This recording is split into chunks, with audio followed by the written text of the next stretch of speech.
everything. Yeah, well, we just went over the moon. Yes, I'm trying to understand. Tell me about the People's Post. So what, because remember last week they published a real rubbish article. It was really not the truth. And it was I didn't read it all. Where's the People's Post? It's a local, it's like a community newspaper. You know, it goes to False Bay. Right. But I think a lot, they probably, how many people? Probably loads get printed because they're virtually in everybody's postbox. Okay. So is it a freely distributed or do people pay for it? No, it's free. Wow. Yeah, and anyway, so they came because they got wind of me getting arrested, okay? And then, then we were blessed this young journalist, really, Mal, and I think back on it, it is such a blessing. But you know, late on, when was it? Saturday night. Yeah, she was in Belleville. She lives here in Norfolk, actually, till maybe 9-10 o'clock she was there, and we were working on this article, and they've actually published it, and it's all the truth about where assets of state and the whole thing about Opton. I mean, it's really brilliant. So she's actually gone into the whole People's Public Trust stuff. Well, she, I can read it for you. It's a short article. Yes, please. This is what it says here. Now, this is inverted commas because this is what they're quoting me saying. The only treason is that of governments worldwide for operating slavery and private monetary systems without the consent of the people. These are the words of Norfolk resident Anthea Torr. Wonderful.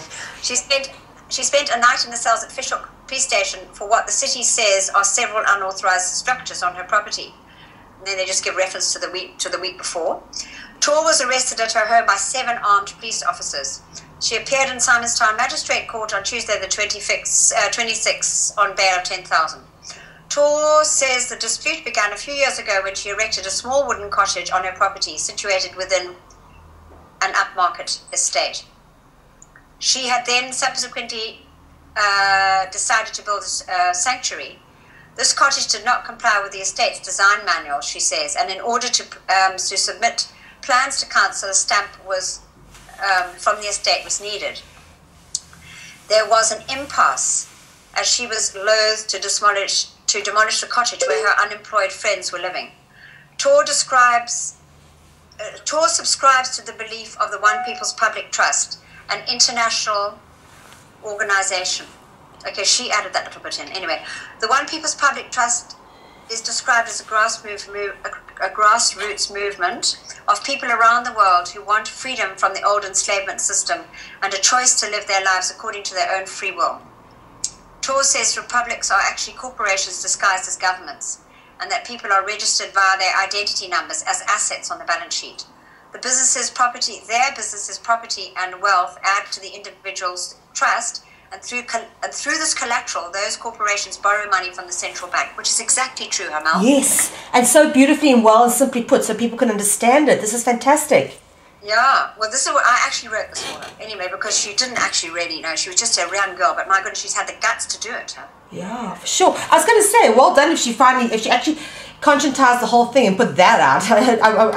It makes more sense now that it's from you. I did write it because we had to do it in like 600 words because we had to really shorten it. But anyway, and then she says the money she adds, that's me she's referring to, has to be paid back with interest via, among other things, taxation, fines, and repossessions of property.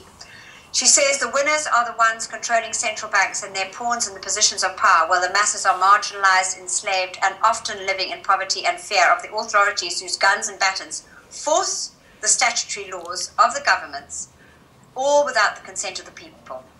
Wow. I mean, it's brilliant, huh? Torr says loans from the banks are computer entries with no value on them, and yet people pay heavily for them. The Opt has its origins stemming back to 1776. Its trustees stated last year in a public announcement on Tuesday, the 25th of December, that all major corporations were foreclosed. The trustees had concluded corporations operating under the guise of the people's governments and financial systems were committing treason against the people without their consent. Torr does not believe she was in contempt of court, as she had given the prosecutor a courtesy notice explaining the foreclosure of the court. This, she says, is verifiable via the UCC Commercial Code, UCC findings made by trustees of Opt. She says UCC law is not taught in law schools, yet it is used in high-level banking and government corporations. Accordingly, most lawyers, attorneys and magistrates know nothing about UCC and will argue it has no application, she adds. Torr says the trust arose from the free man movement. Oh, well, I mean, it didn't really, but I suppose it did ultimately. Yeah. Cheryl Walters, the city director of planning and building development management, warns people that they can be arrested if they ignore court summons for unauthorized building planners. So there we go. They had to get the little bit in there. Yeah. Yeah. Torr concludes, we were born with an inalienable right to life, liberty, and the pursuit of happiness, and what happened to it. So that was the story, and that's what's been published. That's so cool. I'm thrilled.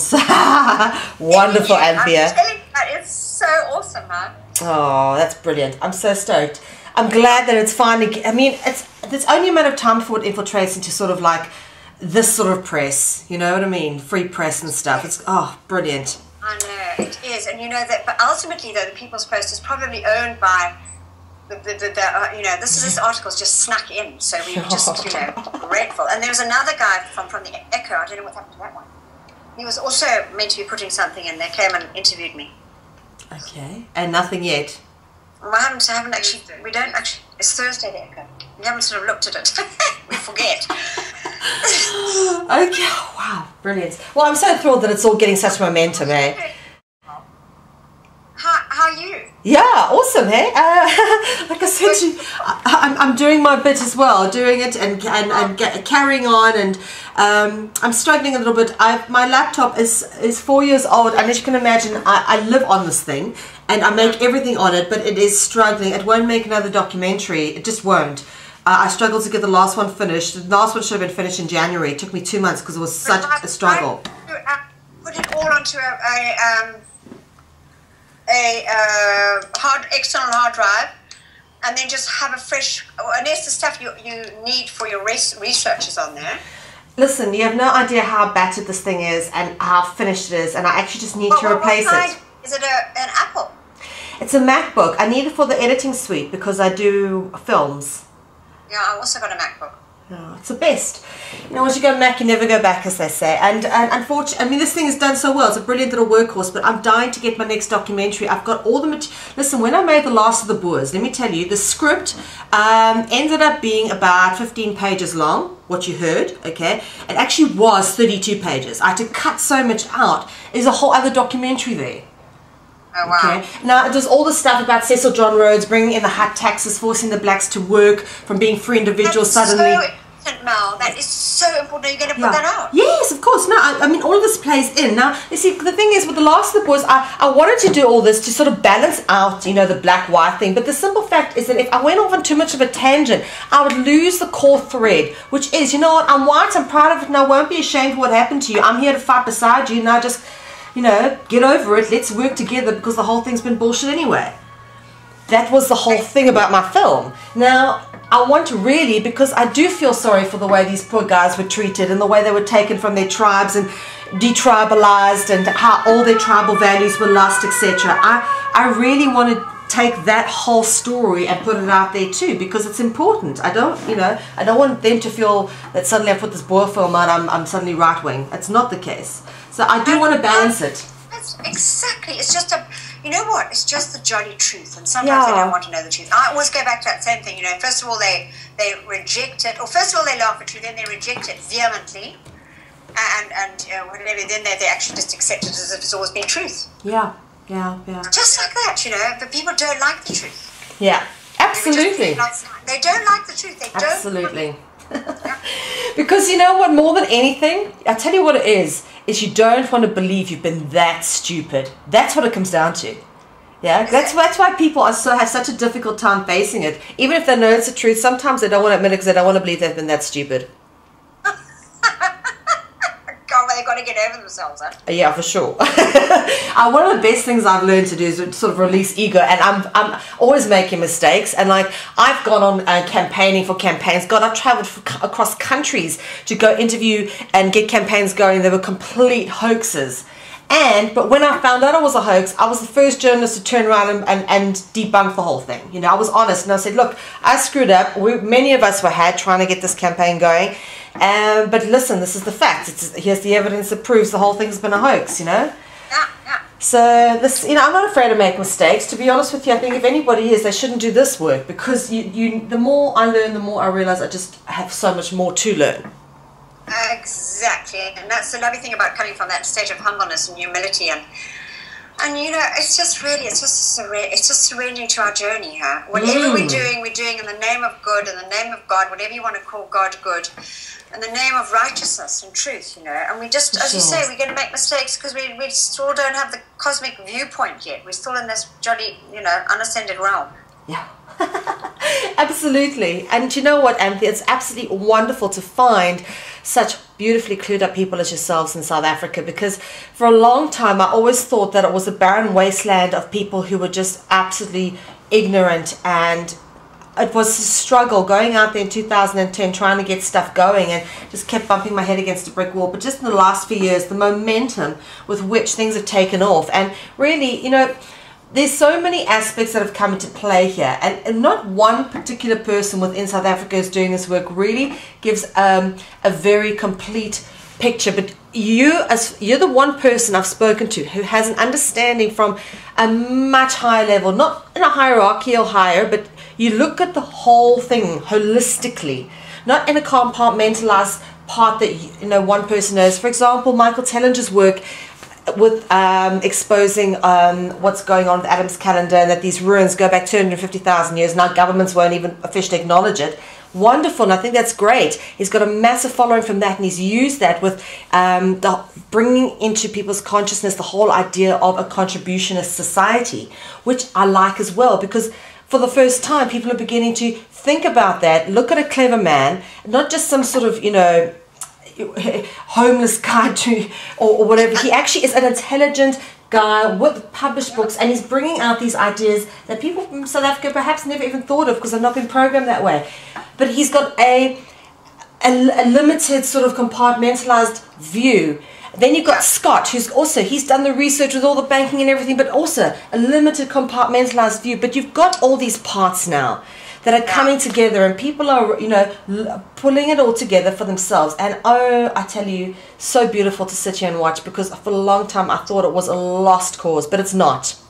No, and listen, Mel, I mean, the mere fact you sitting there saying that means you understand it as well, Yeah, and for sure. Isn't that absolutely blessed? Because I know exactly what you mean. But they've all, even just the word contributions or whatever he calls it, Michael Taylor, he is contributing that. Yes. But as you say, there's a higher picture. Yes, absolutely. But I think the most important thing is, at this time, is that it is now more than ever, people have to realize, not be blind to the fact that things aren't right, actually acknowledge that things aren't right, and am I going to continue like this, or am I actually going to look and see if I can do something to make it better? Because there's so many beautiful people out there doing work, putting forward ideas and solutions. It's not like we are without hope.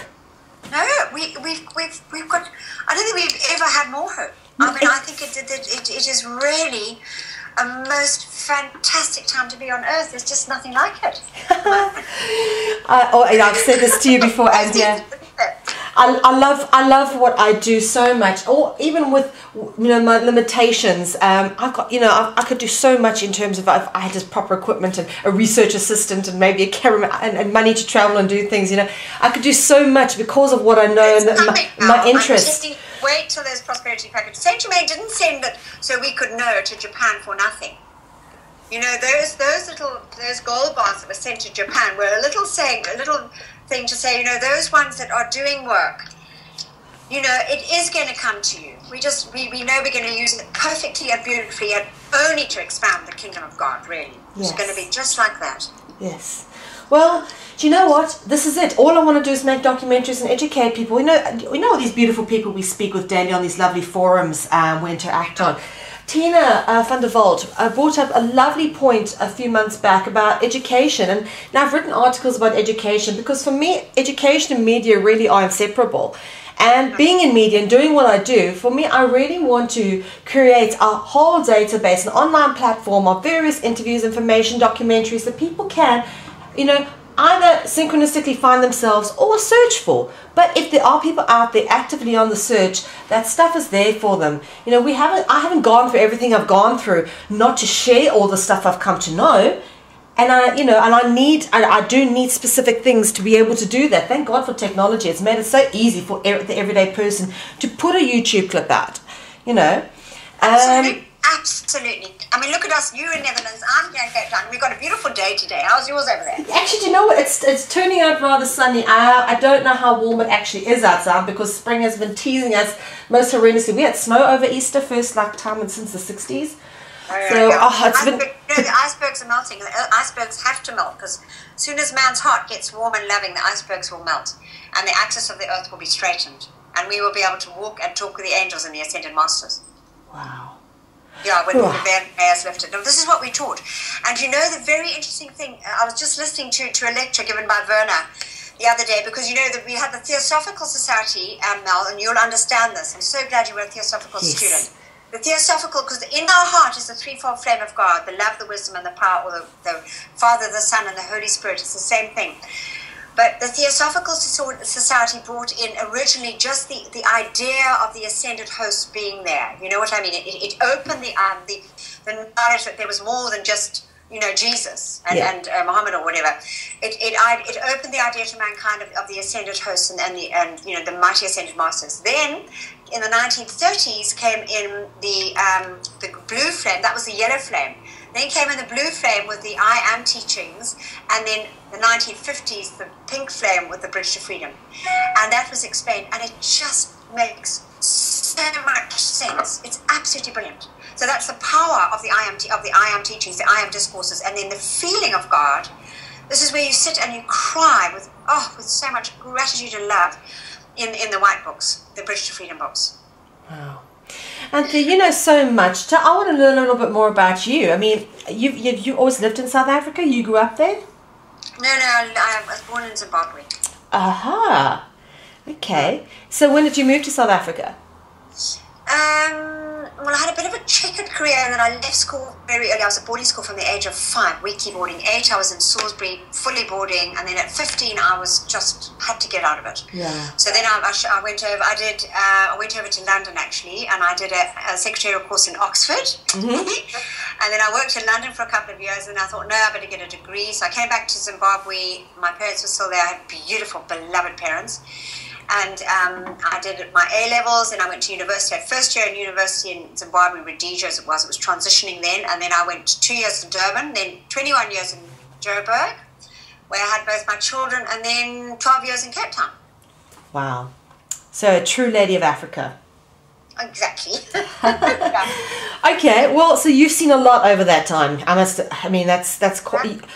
My goodness, yeah. And I was never, I wasn't a paragon of virtue. I was a free spirit. My goodness, I look at back now. I was hardly a paragon of virtue in the early days. But do you not think that there are a lot of these type of people? I was just like you. What you've described of yourself, I get little twinkles in my heart because I recognize it. Don't you think that there are a lot of these really free spirits being born in South Africa for a specific reason?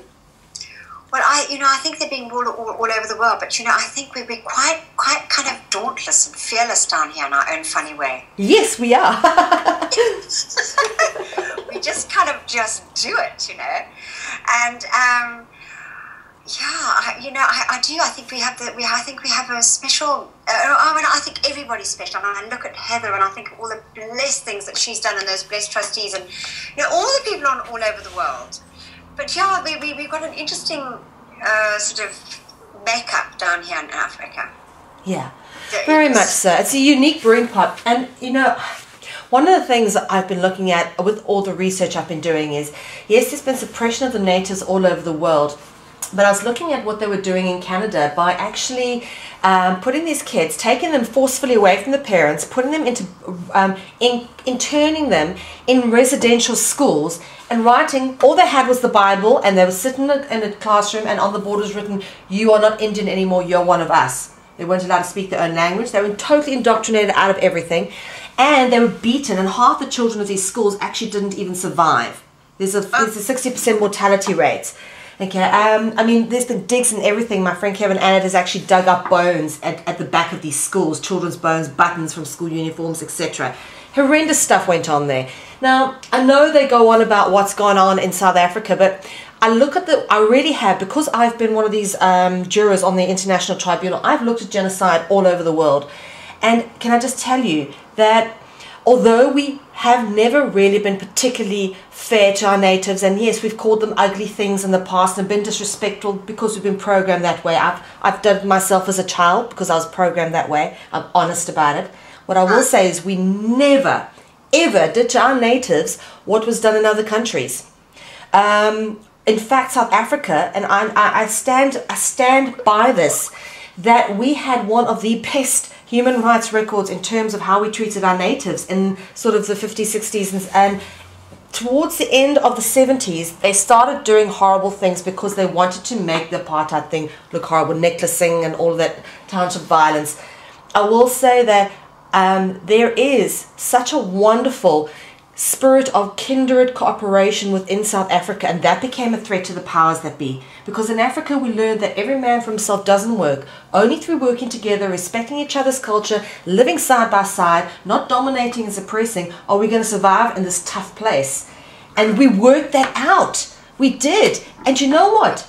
They didn't like that. They came and messed that up, deliberately took that away from us. Yeah, exactly. Yeah, so this is for me. I'm so proud of where I come from. I'm not ashamed of being South African because I'm so proud of the people that it's bred. So proud of, I remember the kids that I grew up with. I've still never met people who were so warm in their culture, so loving, so much fun, so free, so spirited. I moved to London when I was 23, and I tell you, I never really I was still very South African. I never ever became in any way like a Londoner or a British person. I have to have a very distinctive cultural identity, and there's something about being born there and raised there that has just always shone out of me, and it shines out of me today. Yeah, it does. Yeah. And if you think about it, it wasn't by chance we were called the Rainbow Nation. Huh? We got it all colours down, yeah, all shapes and sizes, and you know what, Mel? It's so true. I always pick up hitchhikers whenever I possibly can. They're all standing at the bottom of Boat Copsebeck, all these beloved ones, and I just pick them up. And I'm telling you, I've never been disappointed. They always, and I drop them off at the bottom of the hill there, and they walk up to Masi Pumelele, Yeah. Oh, they're so on the page. They know about Ubuntu. It's inherent in them. They know about sharing. They know that it's time for us all to be free. They know all these things. Yes. I agree completely. I think we underestimate our natives. Well, I don't. But my parents, typical, live in Umhlanga, live in their bubble under Umhlanga Rock. And when I published my book, my mom says, yes, Ma, this is all very good and well and lovely, and you've done an excellent job here. Now I'm beginning to understand, but the problem is, how do you reach the masses with this? The masses won't understand this. And I'm going, you know what? You don't have to be a genius to understand what freedom is. No, and you know what? They are us and we are them. It doesn't matter whether the jolly governments or whoever it is. We just got to realize that we're all one family now. Exactly. We're all born equal, and nobody is unequal until we have done our ascension, and that's what we had to do. Exactly. That's what they do. Yeah, it is. Well, this is it for me as well. I look at these people and I think they for sure know there's a problem. They struggle. They for sure know that life shouldn't be this difficult. They've got to, deep down inside. How else do they keep going? Yeah. They've got to have some kind of hope that things could get better, that it surely can't be like this. Otherwise, they'd just roll over and die and all kill themselves, because deep down inside there is that is what keeps us going, is that spark of freedom, of hope, of knowledge that we have a divine plan to fulfill. Yeah, absolutely. I'm telling you, and it's exciting. It's exciting being having the privilege of being able to help. Sally, I am so blessed. I sometimes have my moments of silence, because I spend time working on myself and processing things, and I sit there and I go, who am I to have been given this wonderful gift, that I'm able to communicate with people like Heather, people like Lisa, all these wonderful people all over the world. Who am I that I've been given this wonderful privilege? And, I guess if I actually had to express how I felt about it, perhaps I would become across as big-headed. So I never really write about it on Facebook, but occasionally I'll put on there, I have the best life, because I think to be in the position to do what I've done, it's just got to have been the greatest gift. I just, for me, the greatest fulfillment and the greatest achievement I could ever do beyond anything I've done before this. And I've done some amazing things as well. But one thing I've always done is I've always believed that nothing was beyond me, no matter what I wanted to do. I've always had that inherent belief in myself. Yeah. So I think that helps, because I think a lot of people are, you know, pushed down, and that was done to me a lot. But I always fought back, which is why I've never ever kept a job long. I didn't fit, you know, I was always in trouble at school. Yeah, exactly. But we have to realize now, we have to be God controlled, you know, because energy and vibration, I'm just going to tell you this now because we study it in the books. Energy and vibration are unavoidable, you know, and as you sow, so we reap. So every time we become rebellious or resentful or we get a little bit of irritation or anger, it comes back to us because it's energy. We cannot, even though we're doing good work, we create it and we have to redeem it. Yes. I wanted to know a little bit about you and your journey and your spiritual outlook, because you are a very fascinating person. You come up with these gems and these pearls, and I just want to learn, you know, as I said, we've already done a bit of... None of those are my gems or pearls. All these things that come is from my years of studying of the Ascended Master teachings. I can tell you right now, they have taught me, those beloved Ascended Masters, more than I could... it just changed our lives, all of us that have been studying them. Now, who's all of us? Who are you? There's a group of us down here. We call ourselves the Brotherhood of Good Hope. Okay. And we are a group of people. We started getting together about 4 years ago. And we are now like a solid group. There's a group about 10 or 12 that meet regularly. Mm. Yeah, and sometimes a little bit more, sometimes a little bit less, but there's a solid group of we can say 10. I haven't actually counted recently, but about that. Okay. And yeah, we meet every Monday. We study like last night, and we've been doing it every single Monday. The only time we ever missed was quite early on. There was like a howling hailstorm or something down in Cape Town. Otherwise, we meet every Monday. We've never missed, whether it was Christmas, New Year, it doesn't matter, we met. Wow, that's lovely. Yeah, constancy, see. Well, that's love and commitment. That is, because then then the Ascended Masters take note of you, and I can tell you our worlds have changed now. My goodness, you can't believe what things that have happened, because they know that we are reliable, we are dedicated, we are constant, we are here to serve and make a difference. Yes, yes. And that is when they help you. As well, we meet every single Wednesday to do decrees.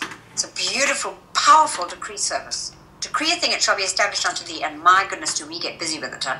I can imagine. Wow, I must come down there and visit you guys. Oh, you've got to come, Mel. Come and visit us, beloved. Come on. I promise you, I so want to. We've got a spare bed here. You just pull in. Thank you. I will. Don't you worry. Now, I want to ask you. Now, you worked. So you tell me a little bit. You've missed out a bit of your background. So you now in Cape Town for how many years? 12 years. I think it was a little bit longer. I came down at the end of 2001. Okay. So that's 2, 3, 4, 5, 6, 7, 8, 9, 10, 11, 12, 13. So how many years is that? Yeah, it's about 13 years. 13 years. And in terms of, sort of your life, what have you been doing? Painting, art, or, for your career, for keeping yourself going? Yeah. Okay, well, first of all, I did a BCom at university, which was like, I was a complete bird of the biscuit, and I was skidding all around, didn't know what I was doing. I finished it. I majored in accounts, taxation, and finance, of all the things. It was and I was the artist at school. I lived in the art stream, so it was maybe kind of a balancing of my brain. I don't know what it was for, but anyway, there I did it. And then I worked for a merchant bank for a year in Johannesburg, a fancy one. And then I realized that was just not my cup of tea. So then I went to do a night course in interior design. And I had an interior design business for like 15 or even longer years in Joburg. Then when I came down here, I started a business called Enchantrix. And it's because I had my children. I started, I had children, and I was a big breastfeeder. And I remember reading my second child about the toxins in breast milk. And I got such a fright when I read that everything you use in your house and on your body and everything sinks into your skin. Mm. And like 60% goes in. And I thought, my goodness. And then out went all the fancy, expensive stuff, and in came all the organic stuff. And out went all the perfumes, the whole jolly lot. I switched immediately to essential oils, which I was very into anyway. And so then Enchantrix came along, and our whole ethos with Enchantrix was providing a means whereby people could live without toxic chemicals in their lives. So we've got a cleaning range, it still goes, cleaning range, a body range, pet range, and baby range. That's divine, Anthea. I love that. I mean, it was probably one of the first on the block. But now there are many, which I'm very happy to say, because, as far as I'm concerned, every single range out there should be good for the earth and good for the water and good for the people, And you're still selling this stuff? Yeah, Enchantrix. Yeah. Still goes. Pays, it's not a very profitable business, but it's just a gift. And, it might be going across to India shortly, the baby range. People are interested in expanding it and doing it in India, so then we'll be very grateful. Oh, that's awesome. I actually worked in the product industry for a while as well. I worked for L'Oreal, and then I went to work for a company that made edible cosmetics, and I also learned there about what 60% of what you put on your skin goes in, and the toxins, parabens related to breast cancer and all that. And so it's so funny, we've had a very similar part of our careers. I mean, it was only a part, because I've had so many things that I've chopped and changed, but that was L'Oreal, and that sort of thing was about 3 years whilst I was living in London. Did you say edible cosmetics? Yeah, natural edible cosmetics. It was made from things like coconut oils, and it was, they were so natural you could eat them. They didn't taste very good, but you could eat them. That's hilarious. I know, that's so brilliant, because that's exactly. Yeah, natural. It's called NOE, natural organic edibles. That's what they were. Yeah. And they made these beautiful baby products that. Yeah, it was a very interesting company, but they did lots of that sort of thing. And I learned there about, having worked for L'Oreal, I then kind of started chucking out the heaps of L'Oreal stuff that I had, because it was just so, you look at the list of ingredients, there are things on there you've never heard of and probably will never be able to find. Some of the ingredients are so toxic and so bad for you, you don't even want to know it. Of course, just got so much of this stuff free. For 3 years, I just used so much of it. And let me tell you, instantly, from changing from one to the other, I noticed changed in my being. Yeah. I noticed it. And I went to a detox. I did Bikram yoga, which is yoga in the sauna, basically, a 40-degree room for an hour and a half. I love Bikram yoga. And I got rid of all of this stuff when I left L'Oreal, like all the toxins out my body, and then started using natural, organic, edible cosmetics and stuff. And noticed the difference. The stuff is so bad for you. Now I only use coconut oil on my face. Screw the wrinkles. I don't use anti-wrinkle cream. I'm okay with it. Well, listen, we know that. No cream's going to stop the wrinkles, because from the light inside, it's the only thing that stops the wrinkles. Thank you, Yawa. Great. That'll keep me young. That's so funny, but also very interesting with our parallel kind of existences here, Mel, because I also had a very, very controversial magazine that I self-published for 5 years, called Biophile. Wow. Okay. Yeah, you should actually get onto the Biophile. I stopped publishing it, and we almost got all the things. Some of them weren't uploaded, but basically on the Biophile, BIOPHILE, Biophile, it is. I mean, we would. We only printed like 6,000 or 7,000 every 2 months. Yeah. But we kept it going for 5 years. It was a labour of love. But I mean, we were into chemtrails, the whole lot. AIDS. We took on the whole AIDS debate. We just said it was an absolute scam. We used to have the head of the virology department sending us letters of how irresponsible we were. We used to just say, prove that the AIDS virus exists. It does not exist. And it was quite something. Gee whiz. You know what? I feel like you're a lost sister. I'm telling you, I'm just looking at your quest for truth. I have the same exact one. But now I realized that eventually I just had to stop that Biophile, because I was so focused on all that stuff. I just had to, and then like the vision of the Ascension Times came to me, and I knew that that was what I had to do. And then I just like the Ascension Times now. Yeah. Wow. You're doing amazing stuff, Anthea. And I'm so proud of you for standing up, eh? Beloved, no more than you. We're all putting our little piece of the tapestry in there, huh? And it's fun. I'm having so much fun doing it. Yes, to be able to do it, as you say, we're so blessed. Yeah, for sure. But also, people like us positioning ourselves, like you having a little business, which, we do as well. We're not having to commit to someone else's authority. And I've been there. I mean, I work for L'Oreal. You don't get more international and corporate than that. It's the biggest company of its kind in the world. Yes, I traveled all over, wonderful, but I tell you what, I was nothing but a number to them. When I used to have an HR complaint, I would call into HR, when I had an HR issue, call in, I'd have to give them my number. Okay, not even my name, my employee number. They'd look me up. Oh, Spencer M. Yes, employee number, da da da. What can we do for you? I promise you. So it was then I started to learn, I am only my number. Try call human resources without your employee number. You won't get any help. Same as the state. You don't get anything without your number, your ID number. Yeah. Well, I tell you, I will never forget the day I left there. I had one of my best friends saying to me, Mel, you're giving up the best job. You know, there's so many women in the world who kill to have your job. And as I handed over my car keys and my company car to my boss and I drove away in my husband's car, I can't tell you how happy I felt. It was like I am not a cog in that huge machine anymore. And it was just that recognition then of that feeling of being a cog in a machine that has stuck with me. And I realized I would never go back there. But the reason I actually ended up having to left L'Oreal was I was actually scouted as a plus size model, and I started getting regular modeling work.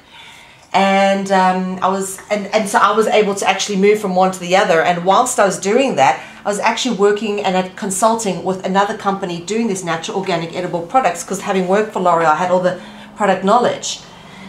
So it was kind of, that's how that all panned out. But moving from one to another, where I was not working for anyone, just getting agents calling me up and sending me off to modeling jobs, etc., that brought on a whole other sort of like realm of problems. Chasing agents for money, being talked to like you're stupid because you're a model. And I'm not stupid, eh? It was the worst thing for me ever. It was worse than being at L'Oreal and being cog, was being spoken to like I'm stupid as a model. Yeah, so that's, I guess by default, in a way, I've ended up what I'm doing now, because I don't think any other career would have had me. Well, you know, it's good. I mean, you know, I suppose, yeah, we've all got our things to do, hey? Well, I also think, you know, if you have a purpose, nothing else is ever going to work out until you're in your purpose path. Exactly. And you know what?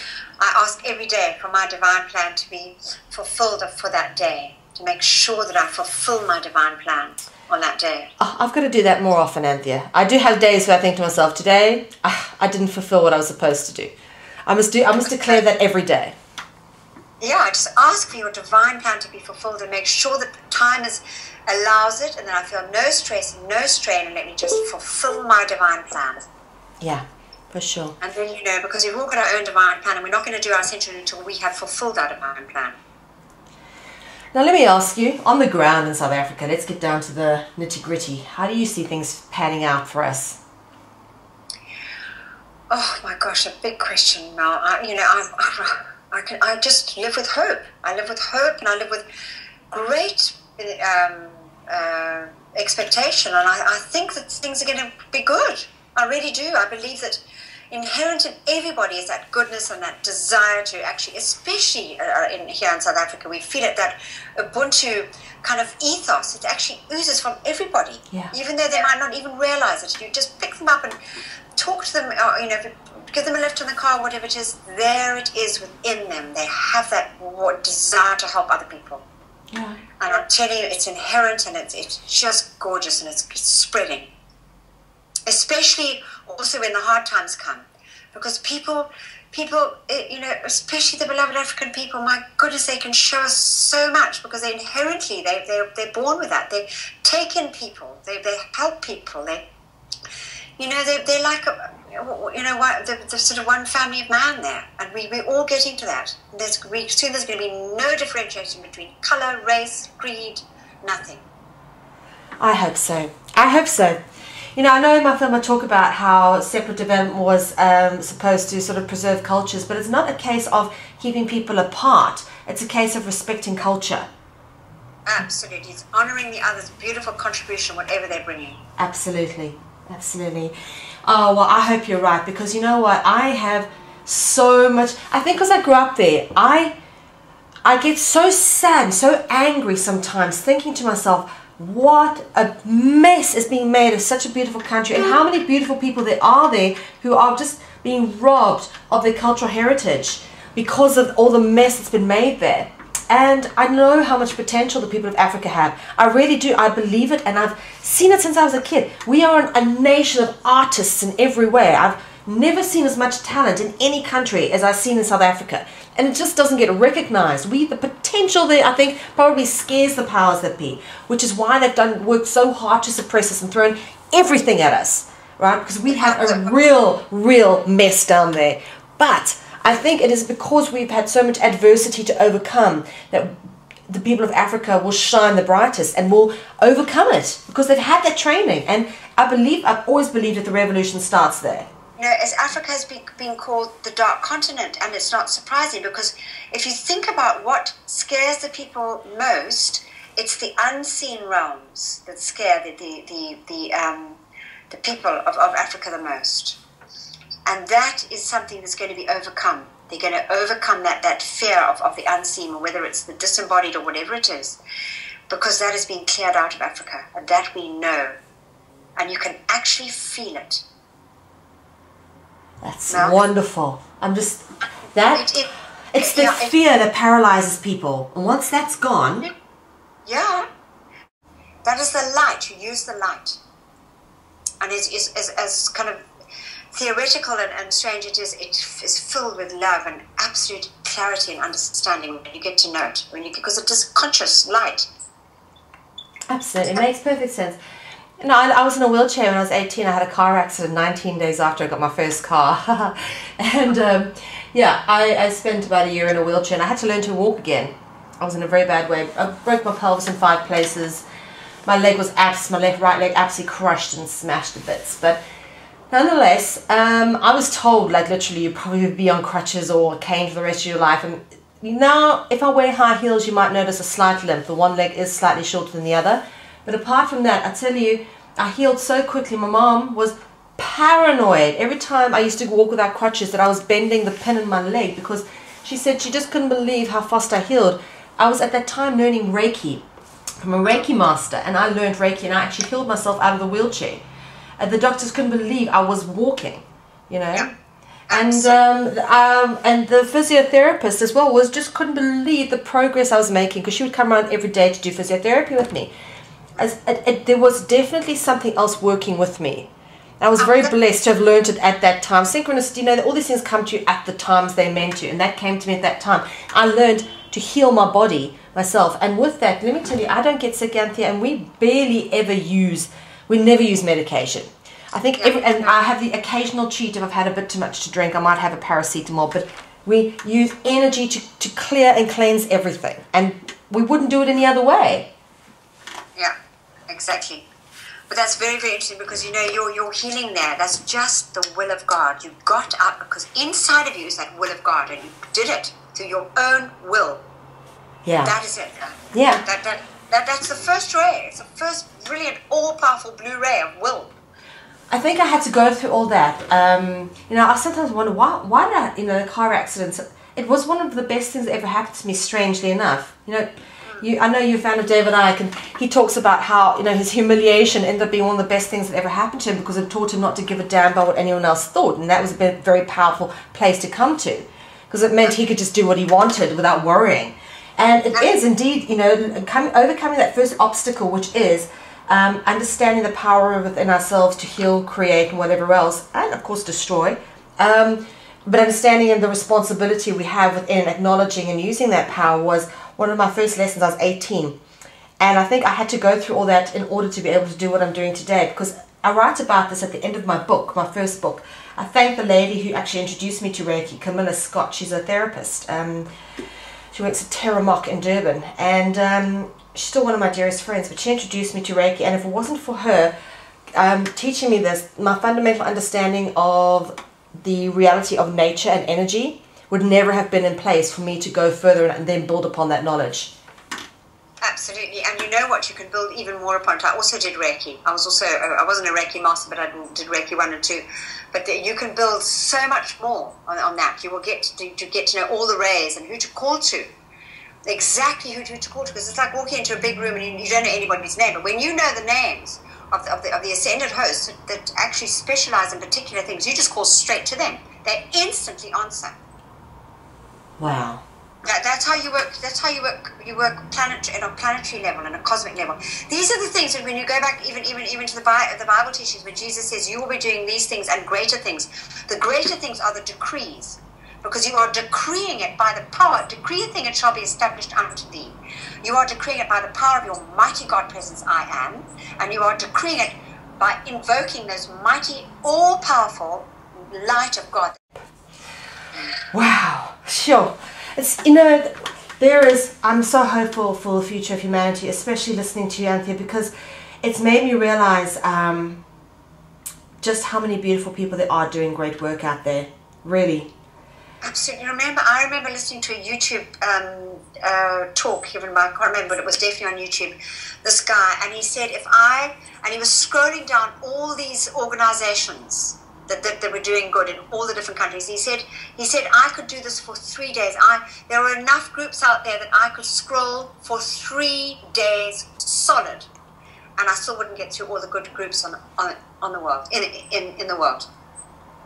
I'm telling you, that was just so brilliant. Oh, I'd love to see that. That is, that makes me feel very happy. You know what? And we're glad to be part of it. Rather that than the other side.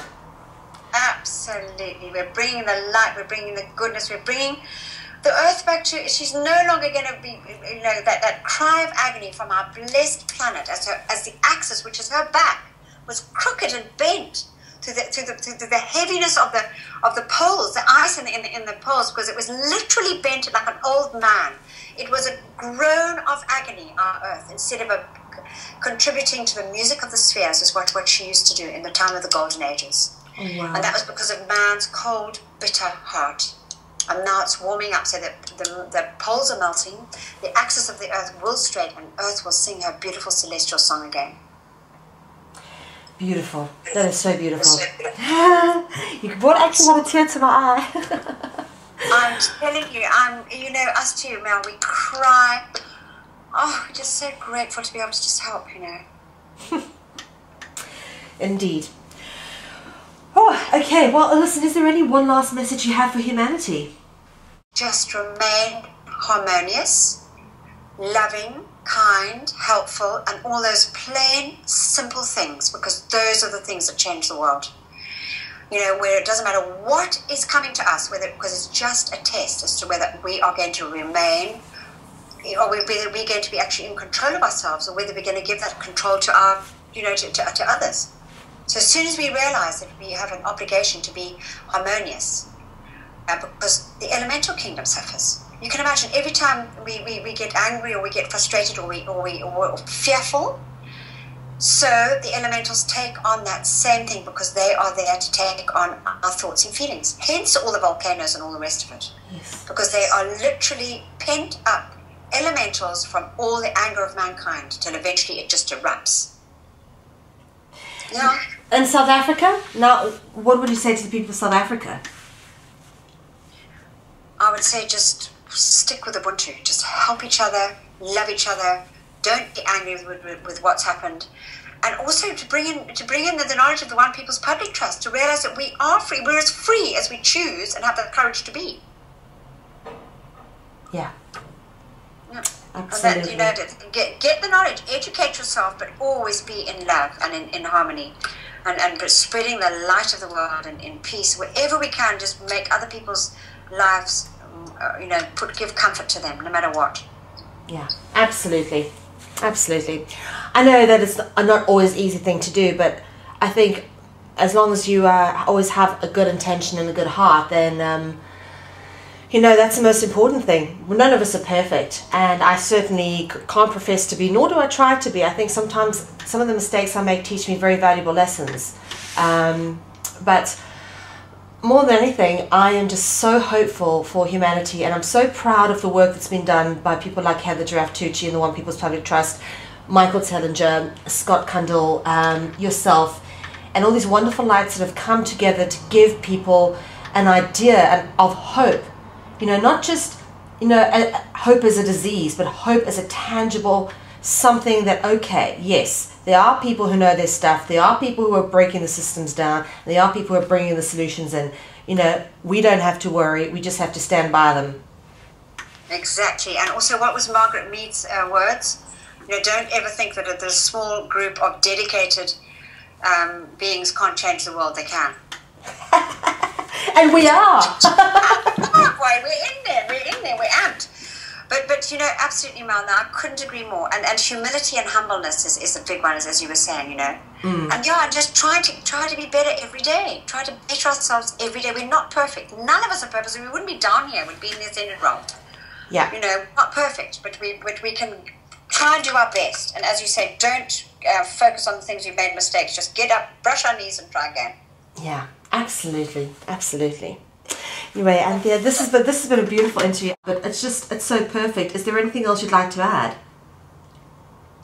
I'll just say thanks, Mel. Thanks for the opportunity, beloved, of spreading it, wherever it's going to go. I'll just say thank you. Oh, do you know what? You're most welcome. And thank you. And thank you for your friendship and for everything that you bring to those very blessed people in South Africa. Because I tell you what, I look forward to doing some more work with you when I'm down there. Absolutely. I was going to say the next thing is we're going to meet in the physical. We probably meet in the etheric at night, but we're going to meet in the physical. I'm sure we do. I'm looking forward to it. Do you know what? The funniest, my husband laughs at me because I don't give a damn. I have no scarf. I come off the plane. And if I'm not in one of those, in Durban, when the old airport, you actually have to come off the plane and sometimes get into a bus. It wasn't like you walk through a closed section. I would get off the plane, I'd literally on the tarmac, roll on the floor, kicking my legs in the air. Do you know the pilots and everybody used to walk past, and the one air hostess says, you're not the only person who does that. See, what, Africa's got a special heartbeat, huh? Yeah, we do, and we are a lovely bunch, and I tell you the one thing I do hope that gets lifted, because it's a disease amongst people, particularly within sort of in my hometown. I use my hometown as an example because that's what I draw from the most. Umhlanga, the whole fear people have of what other people think, and I really hope this starts to lift, because it is the whole way David Icke describes we police each other. There is this whole one-upmanship attitude. It's all got to do with sort of the unevolved ego, etc. But I'm hoping that this is going to start shifting, because this whole fear of what everybody else thinks is some of the most paralyzing, nonsensical and totally unnecessary stuff that's messing with our culture in South Africa. And we need to get past that, because all that stuff really doesn't matter. We've got bigger issues to face. Yeah, exactly. Absolutely. And we've got more important things to do. We just got to get on and do it, not worry about all the other, And you know what? Other people think that's got nothing to do with us, what they think about us. All we've got to do is do our business, make sure we're doing the best. Yeah. That's their stuff. What they want to think and do is their stuff. It's got nothing to do with us. Yeah, absolutely. We just don't want to fall into their trap of criticizing and condemning others, because we don't know, we're not in their shoes anyway to make a comment. Exactly. And I say this to people, is that, I have no problem with people who are still in a mental prison or choose to live in a bubble or live under Umhlanga Rock. That's their choice. And you know what? I will visit them under Umhlanga Rock from time to time, because I like it down there too. But you know what? I don't live there. But I don't, I just don't expect them, to live my world, and I respect the way they live. The problem is that they have so much of an issue with me not choosing to live in their mental prison with them. And that's where we're, like for example, my parents, family, good example. I won't share their mental prison, and they find that threatening. And there's a lot of people like that. Yeah, exactly. And you know what? Our thing, Mel, is just to bless them and love them. Yes. Because it's the only thing we can do. Yeah, for sure. We have to be in the prison, because we've moved out of it. And I do believe that, we can only bless them and love them, as you say, because if we do the opposite, it doesn't inspire them to grow or want to be any more like us. Well, you know what?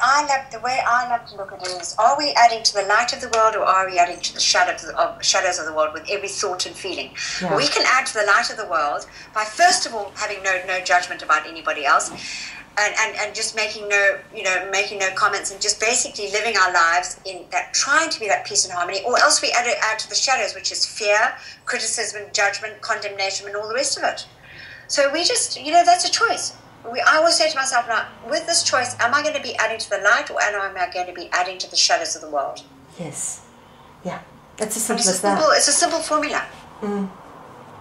And we might make mistakes in our judgment sometimes, but we do our best. Yeah, indeed. All right, Anthea, this has been a beautiful conversation. Thank you so much for your time. And I'd love to do another one soon. And, of course, we'll be rooting for you. When is it, 10th of May? 10th of May, Mel. Thanks, beloved. Yeah, I mean, I'm so excited about this one that I read to you from People's Post. I mean, that is such a breakthrough. My goodness, for a community magazine, I mean, a community newspaper to actually print that. I mean, my goodness, because I'm sure they're owned by Caxton, which is owned by the big boys, you know. Yeah. Now, so you've actually now paid 10 grand in bail, 10,000 rand. Plus 3,000 rand, which I lost because I didn't appear in court. So they said, well, my bail's been gone now. So 10,000 rand I've got there. So you paid them 10,000 rand. You've got to reappear on the 10th. And what are you hoping for?